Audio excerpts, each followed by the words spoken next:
Here we are for another round of the 70s versus the 90s, and it's an all-for-one, one-for-all matchup when I put Richard Lester's The Three Musketeers against Stephen Herrick's The Three Musketeers. And now this one, it's basically, it's the both movies of The Three Musketeers based off of the novel by Alexander Dumas. Now, I haven't read the source novel, so this isn't going to be which one's a better adaptation of the source material. It's going to be which one is just the better movie, and of course we're not going to really discuss plot too much because both movies have the same fucking plot. They're based off the same fucking book, so there's no point nitpicking that. What I am going to nitpick though is what makes the better movie. Whereas the first one made in 1973, directed by Richard Lester, starring Oliver Reed, Richard Chamberlain, Frank Finlay as the titular Three Musketeers, as well as Michael York as D'Artagnan. And for the most part, they're pretty good. Of course, like Oliver Reed was a fucking badass. Like anything that dude was in, he was just gonna have like style and grace and just be a, stone cold badass. And of course, like Richard Chamberlain, I don't know what the deal is with that dude. Like that dude always kind of fucked me off as an actor. He's got a weird face. He's kind of weird sounds. I mean, he was great in The Last Wave, but everything else, like, I always thought he was kind of lame in. And with like Frank Finlay is kind of, great. He's hamming it up and stuff. And Michael York does play D'Artagnan very well. He's kind of that young, naive, sense to him and shit.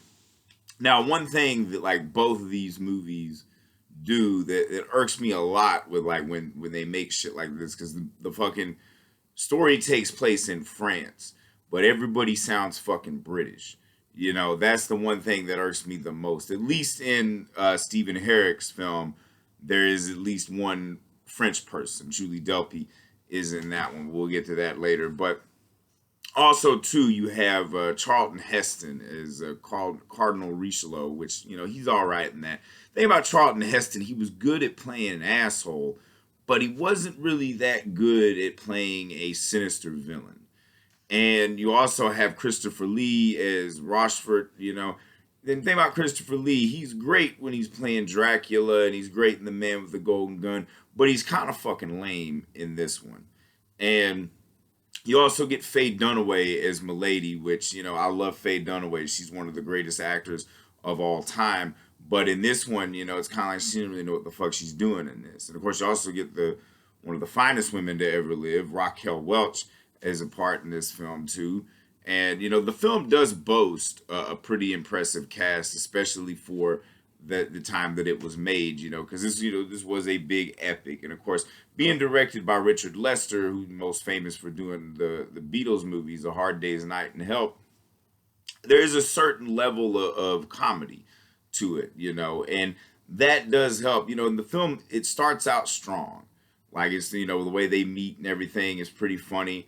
And, there's a lot of the side shit, throughout the film, especially that chess game with the dogs and shit, but, it just, the more the movie goes on, it just kind of gets lame and, boring as fuck.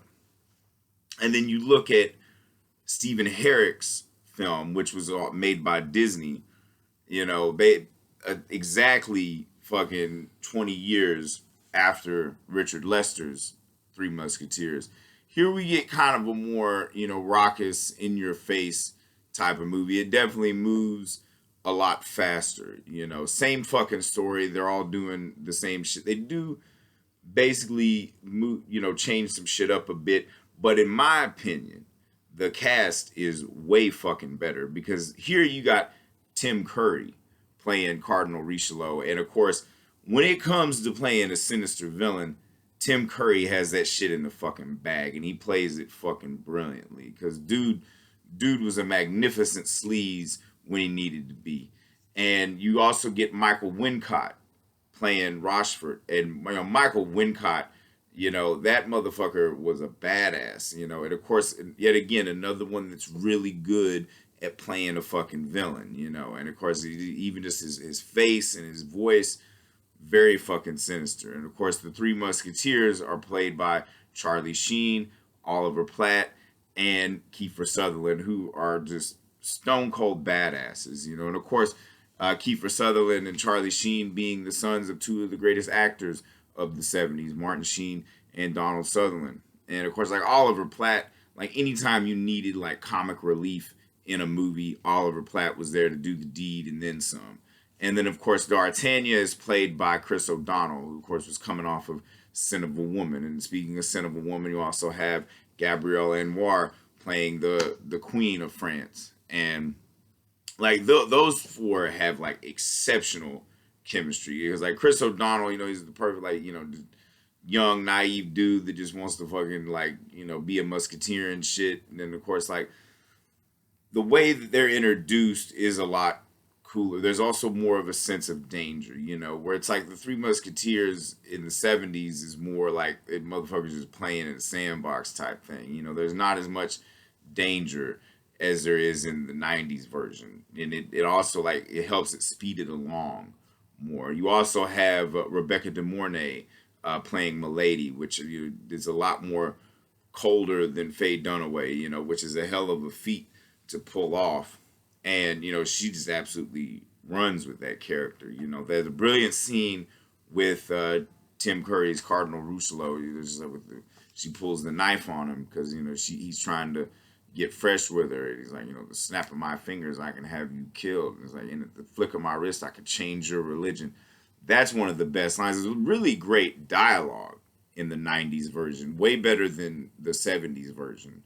So it's like, if we're going off of a sort of a checklist, both of them lose points for being in everybody's sound. Now, granted, in the 70s version, more motherfuckers sound British because that was mostly the cast. Was British director and mostly British actors. There were a few American actors in it, but you got the 90s is more Americanized too. But at least they had one specific French actor in the fucking film. Like I said, Julie Delpy. But they both lose points on that because you got one sound, and it also like who made the fucking film and who produced it and shit. So it's like a British production and American production.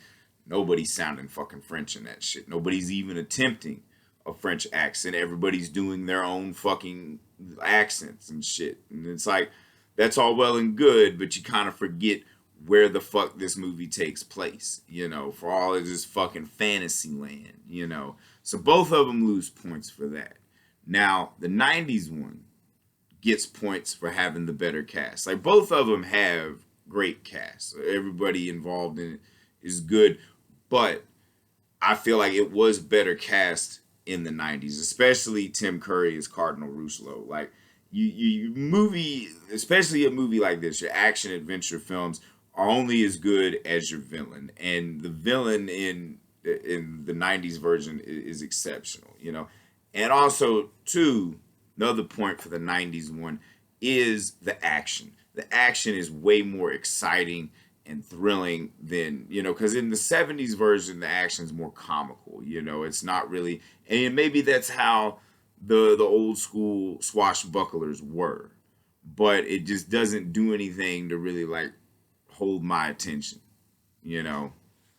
And as far as like story goes, like I said, I haven't read the source novel, but they both kind of do the same thing. But what's cool about the 90s version is it immediately establishes how fucked up Cardinal Rousselot is. And, you know, brilliant opening sequence. And then we see, because it's not as sentimental as the 70s version, because in the 70s version we see D'Artagnan being trained by his father, whereas we first see D'Artagnan in the 90s version, he's fighting a dude, he's dueling with somebody that's trying to kill him because, you know, D'Artagnan fucked his sister, you know. And so that's kind of a running joke through the whole movie. Both films have a certain level of humor to them, but the 90s version to me is a lot funnier. Like, and there is like I said, more of a sense of danger because they're immediately like they get rid of the fucking they get rid of the Musketeers entirely, and it's just the three holdouts that they're looking for, and the Rochefort's trying to arrest the I forget who the fuck plays who. Charlie Sheen and Kiefer Sutherland are in a bar, tavern, whatever the fuck you want to call it, and then Oliver Platt comes falling down from that fucking light fixture or whatever and knocks out all the Cardinals guards and stuff. And Charlie Sheen's like, hey, you really brought the house down. And Porthos, I think, is who Oliver Platt plays. And, you know, it's just shit like that. You get the cool little one-liners and stuff. It's just kind of a cool fucking movie. I mean, the worst thing I can say about the 90s version of the Three Musketeers is that fucking dumbass song at the end credits that Rod Stewart does. But it was a fucking Disney movie, so of course you're gonna have some lame ass song, you know, at the end, usually by somebody lame like Rod Stewart. But that one I can't really fault it for. You know, it's like of course like Michel Legrand did the music for the '70s version, of course, one of the greatest musical composers of all time for the cinema. And so, if I'm going off of what I've just all the little checklist things, it's got to go to the '90s because for my money, it's just way more fun and entertaining. Not to say that the one from the '70s isn't fun, and that could be, you know, a whole question of style and shit, you know, whatever the fuck, whoever grew up on what. But, you know, I watched both of these movies recently. I didn't grow up on either one of these fucking movies. Didn't give a shit about either one of these fucking movies. But watching them back to back, I had a lot more fun with the 90s version because it was, you know, like I said, a lot more vibrant, in your face. The actors were more badass, the villains were more sinister, and there was a more sense of urgency, you know, as opposed to just like, oh, every, you know, a few minutes we're gonna get into a fucking duel or all this shit, and you know, and there was more tension, you know. It wasn't just some fucking like frolicky free for all type thing. So this round goes to the 90s. For anybody keeping score, that is 88 to 70. 70s are only up by 18 now. Like I said, the 90s keep coming back with these 1-2 punches. It's been real like up and down, you know. That lead hasn't really grown or shrunk too much because like when the 90s come back with one, the 70s come back with one. But then the night, you know, it's like back and forth, really fucking tense. Now, if I've said anything wrong, anything you disagree with, feel free to eviscerate me in the comments. This is just one asshole's opinion on a very long, self-indulgent journey to see which decade was better for movies, the 70s or the 90s. My money's still on the 70s, but the 90s will surprise you with little gems like this, because like sometimes where the 70s fell short, the 90s did it better. So, all for one, one for all. This is the 70s versus the 90s, and I'm Ethan motherfucking Griggs.